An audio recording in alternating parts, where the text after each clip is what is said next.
Hello friends, welcome to my channel Cooking and Beyond by Indu.G. இன்றைக்கி நான் sweet potato back பண்ணிட்டுருக்கேன்.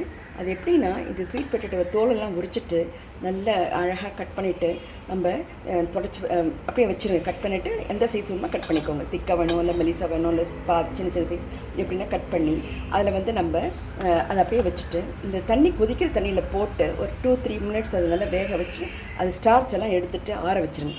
ஆற வச்ச பிறகு அதுக்கு வேண்டிய மசாலா பவுடர் நான் லைட்டாக சில்லி பவுடரு, கொஞ்சம் black pepper powder and little salt இது மட்டும் போட்டு நல்லா இந்த மாதிரி குலுக்கி வச்சுட்டேன்.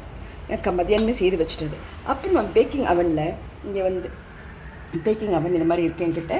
ஸோ இதை மாதிரி நான் என்ன பண்ணேன்னா, பேக்கிங் ஷீட் போட்டு இந்த மாதிரி நம்ம ஃபஸ்ட்டு ப்ரீஹீட் பண்ணணும். இந்த மாதிரி ப்ரீஹீட் பண்ணிவிட்டு அது ப்ரீஹீட் ஆன பிறகு நம்ம சூடாகிடும்.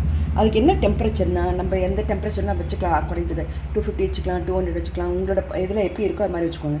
அப்புறம் எவ்வளோ மினிட்ஸ் நீங்கள் பேக் பண்ண போகிறீங்க, 20 மினிட்ஸ் வச்சுக்கோங்க. ரொம்ப கம்மியாக இருந்ததுன்னா ஜாஸ்தி நேரம் வச்சுக்கோங்க, ரொம்ப ஹையாக இருந்தானா கம்மியாக வச்சுக்கோங்க. அந்த மாதிரி அட்ஜஸ்ட் அப் அண்ட் லோயர். எந்தது ரொம்ப 25 வருஷம் ஓல்டு இது, அதனால நான் அந்த மாதிரி இருக்கேன் எனக்கு. ஸோ இதை மசாலாலாம் போட்டது இந்த ட்ரேயில், பேக்கிங் ட்ரேயில் நம்ம க்ரீஸ் பண்ணிவிட்டு அதுக்கு மேலே நான் அலுமினியம் ஃபாயில் போட்டிருக்கேன். அது மேலேயே நான் க்ரீஸ் பண்ணிவிட்டேன். க்ரீஸில் நல்லா எண்ணெய் தடவி வச்சிட்டேன். அதுக்கப்புறம் இந்த ஸ்வீட் பொட்டேட்டோவை இதில் போட்டு அப்படியே உள்ள தள்ளிட்டேன். ப்ரீஹீட் ஆன பிறகு தள்ளிட்டேன். அதுக்கப்புறமா அதை மூடிட்டு இது மாதிரி ஆன் பண்ணிட்டேன். ஆன் பண்ண பிறகு உங்களுக்கு இந்த மாதிரி ஒரு ஸ்வீட் பொட்டேட்டோ கிடச்சிருக்கு. பாருங்கள் எப்படி இருக்குது பாருங்கள், சாஃப்டாக நல்லாயிருக்கும். இதுக்கு டொமேட்டோ கெச்சப் வச்சு நம்ம சாப்பிட வேண்டியது தான். So hope you try this. Is very easy. எண்ணெயில் வறுக்காமல் இருக்கிறது பதிலாக இது மாதிரி சாப்பிடலாம்.